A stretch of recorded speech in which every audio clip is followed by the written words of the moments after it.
Hello વિદ્યાર્થી મિત્રો, welcome back.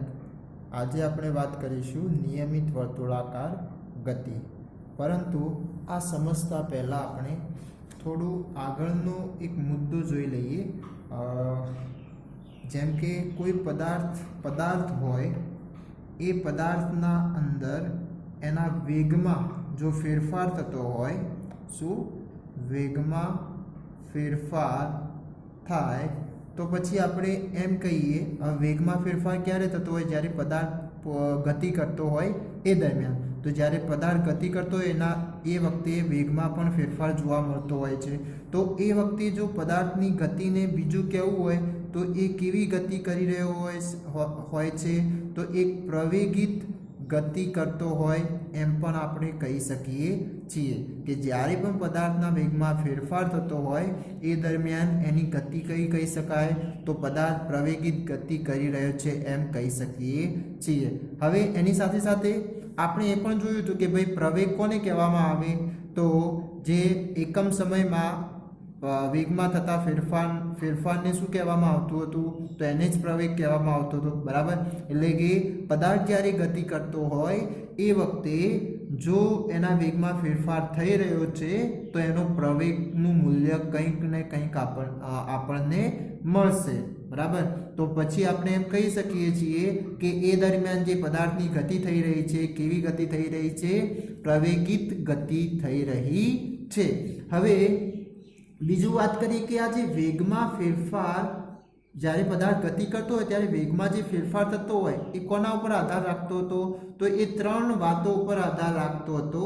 કઈ કઈ ત્રણ વાતો? તો પ્રથમ કે વેગમાં ફેરફાર ક્યારે થાય?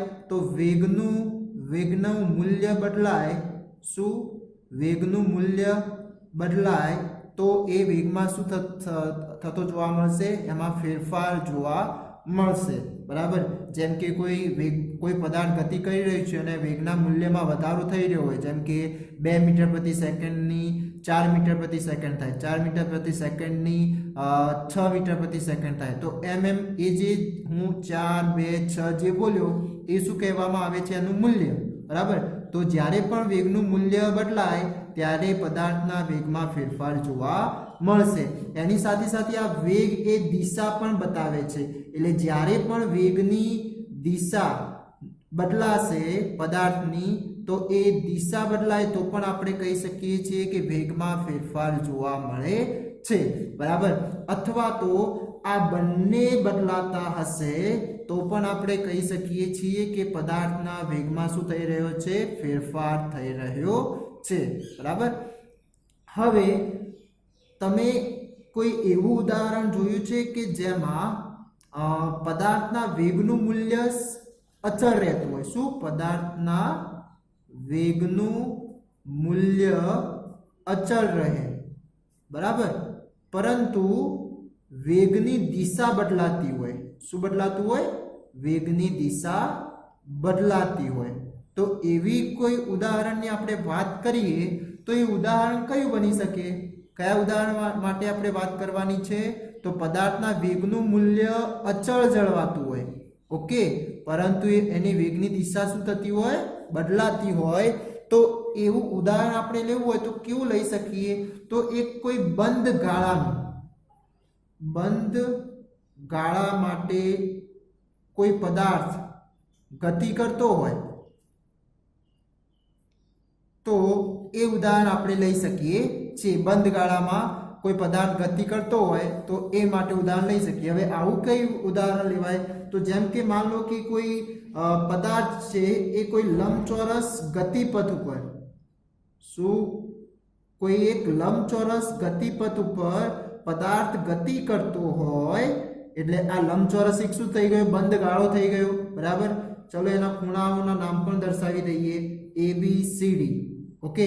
તો હવે જ્યારે કોઈ પદાર્થ માન લો કે એ બિંદુથી ગતિ કરવાનું ચાલુ કરે છે અને સમઘડી દિશામાં એ ગતિ કરતો હોય તો કંઈક આ રીતની એની ગતિ જોવા મળશે. એટલે A થી B જશે, B થી C જશે, C થી D જશે અને D થી પાછો A ઉપર આવશે, ઓકે. તો હવે આ દરમિયાન તમે જોઈ શકો કે પદાર્થ જે છે એ કોઈ એક વેગના એટલે કે અચળ મૂલ્યથી એ દોડી શકે છે, બરાબર, પરંતુ જ્યારે બી બિંદુ પાસે આવશે ત્યારે એની જે હવે AB ની જે દિશા હતી એના કરતાં કંઈક બદલાઈ જાય છે. જ્યારે BC બાજુ પર આવશે એટલે એની દિશા શું થઈ જશે? બદલાઈ જશે. એ રીતના CD બાજુ પર આવશે ત્યારે પણ એની દિશા શું થઈ જશે? બદલાઈ જશે. અને AD બાજુ પર આવે છે ત્યારે પણ એની દિશા શું થઈ જાય છે? બદલાઈ જાય છે. તો હવે આ દરમિયાન વેગનું મૂલ્ય અચળ રહી શકે છે, પરંતુ એ જે એની દિશાની વાત કરશો તો એ દિશા શું થતી જોવા મળશે? આપણને બદલાતી હોય એવું જોવા મળે છે. તો આવી આકૃતિમાં પદાર્થ કેટલી વખત પોતાની દિશા બદલે છે?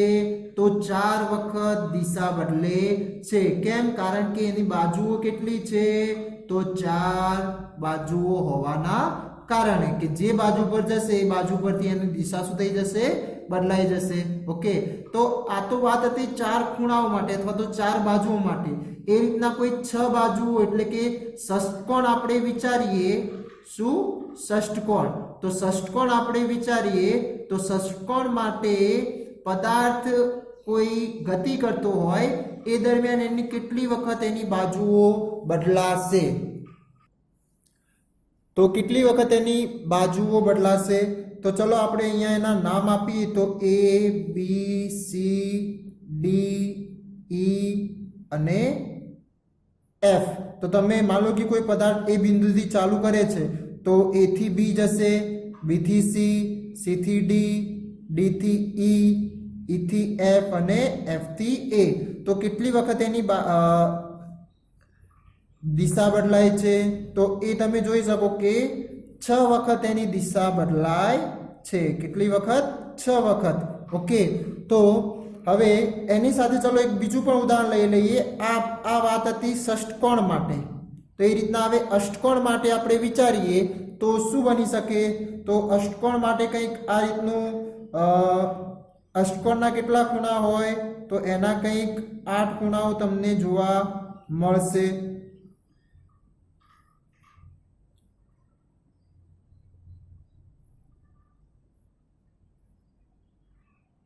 બરાબર?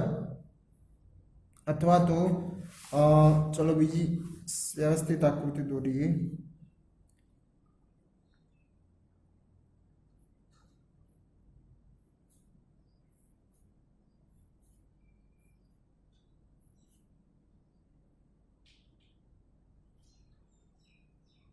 એક 2 3 4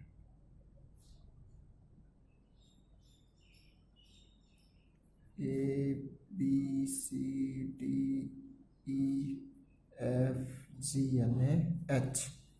થઈ ગયા 8 બાજુઓ. 1 2 3 4 5 6 7 ને 8. હા, તો આ થઈ ગયો અષ્ટકોણ. બરાબર. હવે આ અષ્ટકોણ માટે વિચારીએ તો કોઈ પદાર્થ ગતિ કરતો હોય એ દરમિયાન એ કેટલી વખત પોતાની બાજુઓ બદલશે? તો કંઈક 8 વખત એ બાજુઓ બદલશે. બરાબર. અને હવે આના પરથી તમે શું સમજી શકો છો કે ભાઈ એ દરમિયાન એક અચળ વેગથી ગતિ કરે છે, પરંતુ એની દિશા શું થાય છે? બદલાતી જાય. બરાબર. એની સાથે સાથે જેમ જેમ તમે બાજુઓની સંખ્યા વધારો છો એમ બાજુઓની લંબાઈ કેવી થતી જાય છે? બાજુઓની લંબાઈ ઘટતી જાય છે. શું થાય છે?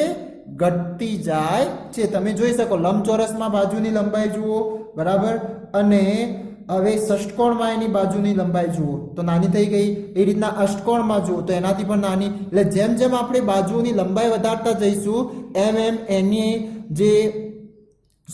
બાજુઓની સંખ્યામાં વધારો કરશું એમ એની બાજુઓની લંબાઈ શું થતી જશે? એનું મૂલ્ય ઘટતું જશે. બરાબર. તો હવે આપણે આ રીતની અનંત બાજુઓ આપણે વિચારીએ. બરાબર. આ બાજુઓની સંખ્યા આપણે અનંત લઈ લઈએ તો એના માટે કેવો આકાર બની શકે? તો એના માટે કેવી રચના આપણને જોવા મળશે? એક વર્તુળાકાર રચના આપણે એના માટે વિચારી શકીએ છીએ. બરાબર. તો હવે વર્તુળાકાર કેમ? કારણ કે હવે આપણને ખબર જ છે કે વર્તુળ એક કઈ રીતના બનેલું છે, તો અસંખ્ય નાના નાના બિંદુઓનું જે સમૂહ છે, તો એ સમૂહથી રચાતું એ આખો જે સમૂહ રચાય છે એને શું કહેવામાં આવશે? વર્તુળ કહેવામાં આવશે, બરાબર. એક ચોક્કસ ત્રિજ્યા એટલે કે જે ચોક્કસ અંતર ઉપર જે બિંદુઓનો ગણ છે અથવા તો બિંદુઓનો જે સમૂહ છે એ સમૂહને શું કહેવામાં આવતું હોય છે? વર્તુળ કહેવામાં આવતું હોય. તો હવે આ વખતે જે બાજુઓ હતી એ વર્તુળમાં કયા સ્વરૂપે વર્તે છે? તો બાજુઓ એક બિંદુવત સ્વરૂપે વર્તે છે. તો હવે જ્યારે પણ પદાર્થ વર્તુળાકાર ગતિ કરતો હોય તો એ દરમિયાન એના ઉપર જે ગતિની દિશા હશે એ દિશા શું થશે? દરેક વખત બદલાતી રહેશે. એટલે કે આપણે એમ પણ કહી શકીએ છીએ કે દરેક બિંદુ ઉપર એ બદલાય છે, માટે અનંત વખત એ શું થતી હશે? દિશામાં બદલાવ જોવા મળતો હોય છે, બરાબર. તો આ વાત હતી નિયમિત વર્તુળાકાર ગતિની. એટલે કે જ્યારે પણ પદાર્થ નિયમિત વર્તુળાકાર ગતિ કરતો હોય એ દરમિયાન એનો જે વેગ હશે એ અચળ જળવાતો હોય, પરંતુ એની દિશા શું થતી હોય છે? બદલાતી રહેતી હોય છે. તો પછી આ દરમિયાન જેવી ગતિ થતી હોય એ ગતિને શું કહેવામાં આવે છે? તો નિયમિત વર્તુળાકાર ગતિ કહેવાય છે. શું કહેવામાં આવશે? નિયમિત વર્તુળાકાર ગતિ. તો આની કોઈ વ્યાખ્યા બનાવવી હોય તો આ રીતના બની શકે કે જ્યારે કોઈ પદાર્થ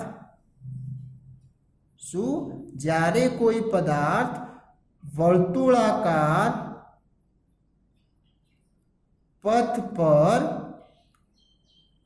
અચળ ઝડપે ગતિ કરતો હોય તો તેની ગતિને નિયમિત વર્તુળાકાર ગતિ કહે છે, બરાબર.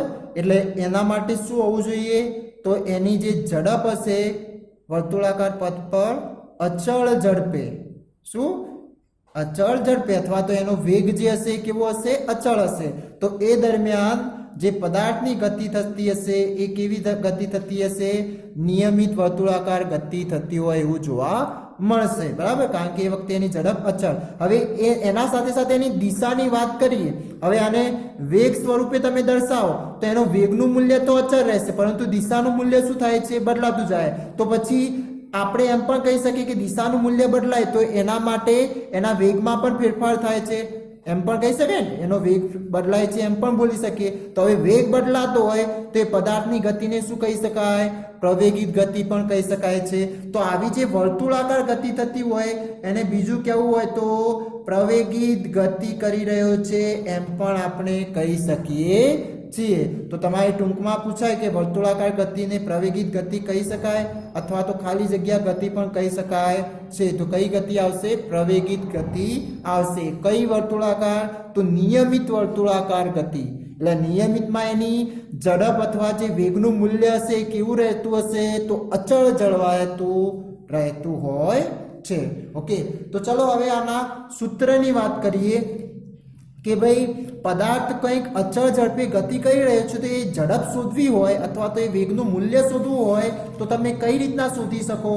તો આપણે ધારી લઈએ કોઈ r ત્રિજ્યા વાળું વર્તુળ છે. શું? કોઈ r ત્રિજ્યા વાળું વર્તુળ છે, બરાબર. તો એ વર્તુળ ત્રિજ્યા કેટલી એની? તો r. ઓકે, હવે એ વર્તુળની કુલ લંબાઈ કેવી હોય? કુલ લંબાઈ. તો એ લંબાઈ માપવા માટે શું કરવું પડે? આપણે વર્તુળના કોઈ એક બિંદુથી ગતિ કરીને પાછા એ બિંદુ તરફ આવીએ તો એ જે માપ બનશે એને શું કહેવાય?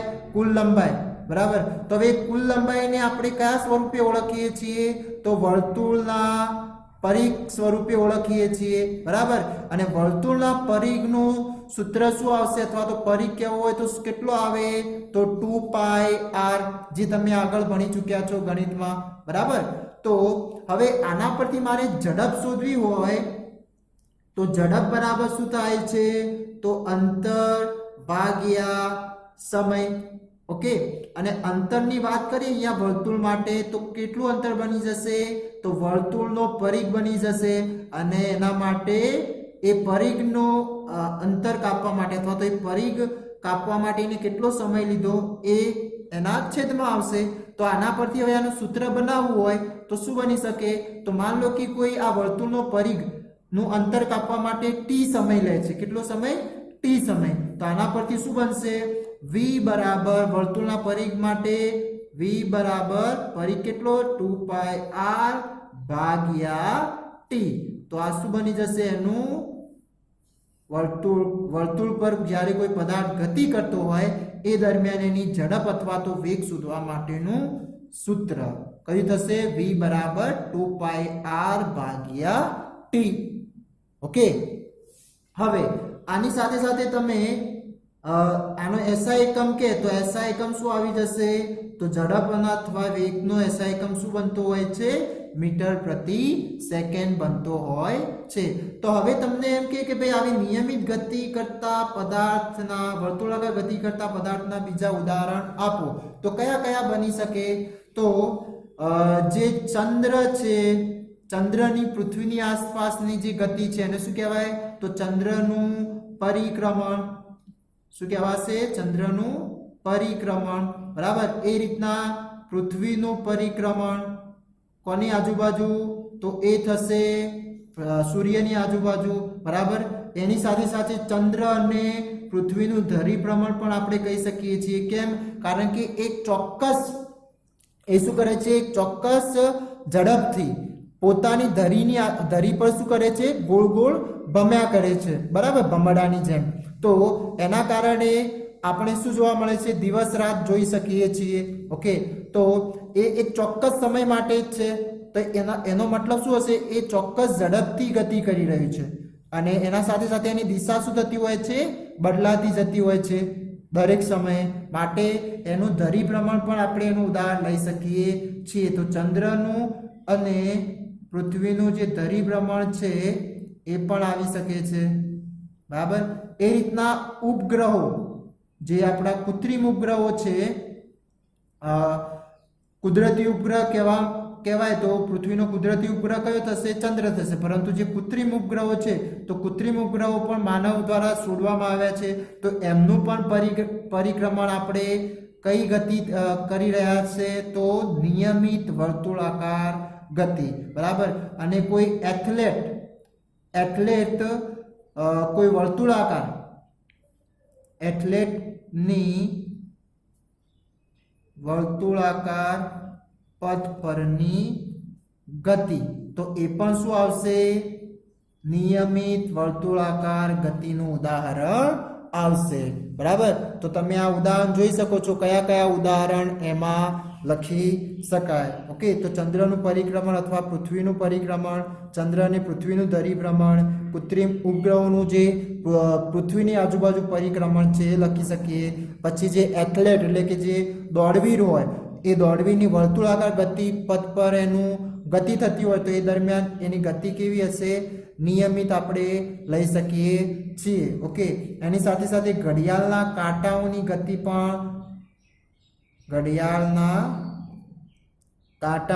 પણ શું આવશે નિયમિત વર્તુળાકાર ગતિ કહી શકીએ છીએ, બરાબર. કેમ? કારણ કે એની મૂલ્ય એક જ હોય પરંતુ એની દિશા શું થતી હોય છે બદલાતી જતી હોય છે. ઓકે, તો આ વાત હતી નિયમિત વર્તુળાકાર ગતિ માટે. એની સાથે સાથે એક બીજું ઉદાહરણ લઈએ કે જેમ કે તમે આ તો સિમ્પલી તમે જોયું જ હશે, જેમ કે કોઈ પથ્થરને આપણે દોરી વડે બાંધી અને એના બીજા છેડો પકડી અને એને ગોળ ગોળ ભમાવીએ, બરાબર.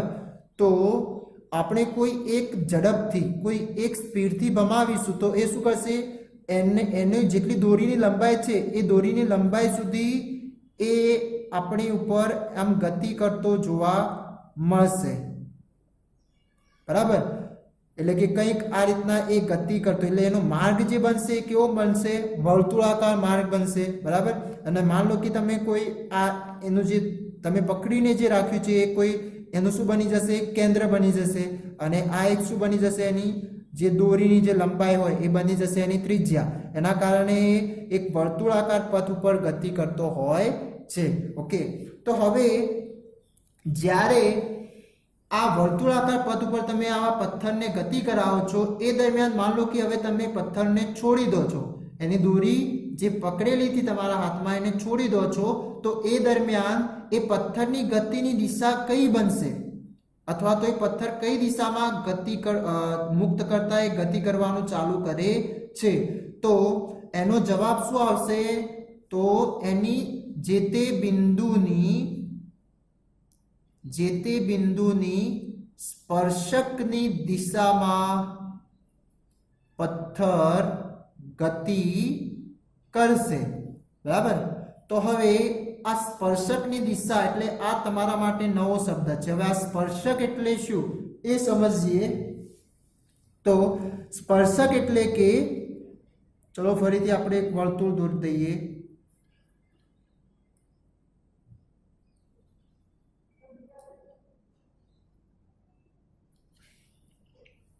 તો વર્તુળ પર શું હોય છે, અનંત બિંદુઓનું બનેલું છે. બરાબર, તો જ્યારે કોઈ એક બિંદુ પર, કોઈ એક અને માત્ર એક બિંદુ પર સ્પર્શતી કોઈ રેખા દોરવામાં આવે તો એ રેખાને એ જે તે બિંદુ પરનું શું કહેવામાં આવે છે, સ્પર્શક કહેવામાં આવે છે. એટલે કે આ જે રેખા દોરી એ કયા બિંદુ પર, તો અહીંયા જે એક બિંદુ હતું એ બિંદુની સ્પર્શક થશે. એ રીતના માની લો કે અહીંયા એક બિંદુ હશે, તો એ બિંદુને સ્પર્શતી કોઈ બહારથી રેખા દોરું તો એ શું થઈ જશે, એ બિંદુ પરનો સ્પર્શક કહેવામાં આવશે. બરાબર, કોઈ માન લો કે અહીંયા એક બિંદુ છે, અસંખ્ય બિંદુઓ, એમ અલગ અલગ બિંદુઓની શું બનશે, અલગ અલગ સ્પર્શકો રચાતા જોવા મળશે. બરાબર, તો કંઈક આ રીતના જે રેખાઓ બને છે એ બિંદુઓને સ્પર્શતી જે બહારથી જે રેખાઓ બને છે એ રેખાઓને શું કહેવામાં આવશે, એ જે તે બિંદુનો સ્પર્શક કહેવામાં આવે છે. એની સાથે સાથે જે સ્પર્શક હશે એ તેના કેન્દ્રથી, એટલે કે કેન્દ્રથી લઈને જે આપણે ત્રિજ્યા દોરીએ છીએ તો એ ત્રિજ્યા ઉપર એટલે કેટલાનો ખૂણો બનાવતો હશે, તો એ 90નો ખૂણો બનાવીને એ સ્પર્શતું હશે. કયા બિંદુ પર, જે તે બિંદુ પર એ સ્પર્શે છે તે બિંદુ પર કેટલાનો ખૂણો બનાવતું હશે, એ 90નો ખૂણો બનાવતું હોય છે. તો હવે આની વ્યાખ્યા કરવી હોય તો શું થઈ શકે, તો એની વ્યાખ્યા કે વર્તુળના એક અને માત્ર એક જ બિંદુ ને છેદતી રેખાને તે બિંદુનો સ્પર્શક કહે છે. એટલે કે વર્તુળના એક અને માત્ર એક જ બિંદુને કોઈ રેખા છેદતી હોય, એટલે કે એમાંથી પસાર થતી હોય, તો એ રેખાને શું કહેવામાં આવશે, સ્પર્શક કહેવામાં આવશે. બરાબર, તો એવા અસંખ્ય બિંદુઓ છે, તો એ બિંદુઓના શું રચાશે, અસંખ્ય સ્પર્શકો રચાશે. ઓકે, તો હવે એ દરમિયાન જે આપણે પથ્થરને જે ગતિ કરાવીએ છીએ, તો એ ગતિ કરાવતા માન લો કે તમે પથ્થર આ બિંદુએ આવ્યો, શું પથ્થર આ બિંદુએ આવ્યો અને તમે અહીંયાથી માન લો કે છોડી દીધો, તો હવે જે એ પથ્થર છૂટીને કઈ દિશામાં ગતિ કરશે, તો માન લો કે આ ગતિ કરવાની દિશા કંઈક આ પ્રકારની હતી. ઓકે, વિષમઘડી. કઈ ઘડિયાળ જે ભમે એને સમઘડી કહેવાય, ઘડિયાળના કાંટા જે દિશામાં ભમે એને સમઘડી, અને આ કઈ દિશા થઈ જશે, વિષમઘડી. ઓકે, તો હવે એમાં જે અહીંયા માન લો કે પથ્થર આવે છે અને એ પથ્થરને હવે તમે છોડી દીધો, બરાબર, અહીંયાથી મુક્ત કરી દીધો, તો હવે એ કઈ દિશામાં, તો એના સ્પર્શકની દિશામાં એ ગતિ કરવાનું ચાલુ કરશે તો એના સ્પર્શકની દિશા એટલે કે કંઈક આ પ્રકારની રેખા બને, પરંતુ આની ગતિની દિશા વિષમ ઘડી હોવાના કારણે કઈ દિશામાં ગતિ કરશે? આ દિશામાં ગતિ કરશે, બરાબર. એને પાછળની દિશામાં ગતિ કરશે નહીં. જો એની ગતિની દિશા સમઘડી હોત તો પછી આ દિશામાં કરત. ઓકે, તો એના કારણે એ કઈ દિશામાં ગતિ કરશે? એના જે તે બિંદુના સ્પર્શકની દિશામાં એ ગતિ કરે છે. તો સ્પર્શક એટલે શું આપણે જોયું, બરાબર. અને જે તે સમયે આપણે જે પદાર્થ હોય એને વર્તુળાકાર ગતિ કરતો હોય એને મુક્ત કરી દેવામાં આવે, ઓકે, તો એ કઈ દિશામાં ગતિ કરશે? એના સ્પર્શકની દિશામાં. અને એના કારણે તમે જે આ ચક્ર ફેંક હોય, પછી આ ગોળા ફેંક હોય, તો એને જે પણ ખિલાડી હોય એ ખિલાડી વર્તુળાકાર ભમી અને પછી જ્યારે ફેંકે છે તો એ ફેંકતા એ કઈ દિશામાં ગતિ કરશે? તો એ જે તે બિંદુએ એને ફેંક્યો છે એ બિંદુના સ્પર્શકની દિશામાં એ ગતિ કરે છે. ઓકે, તો આ વાત હતી નિયમિત વર્તુળાકાર ગતિ માટે. કે નિયમિત વર્તુળાકાર ગતિ કોને કહેવાય? તો જો જ્યારે કોઈ પદાર્થ વર્તુળાકાર પથ પર અચળ ઝડપથી ગતિ કરતો હોય તો તેને નિયમિત વર્તુળાકાર ગતિ કહેવાય છે. અને એ દરમિયાન એનું જો સૂત્ર ઝડપનું સૂત્ર લખવું હોય તો કયું થશે? v = 2πr/t. અને એના ઉદાહરણની વાત કરીએ તો તમે આ ઉદાહરણ જોઈ શકો છો. ઓકે,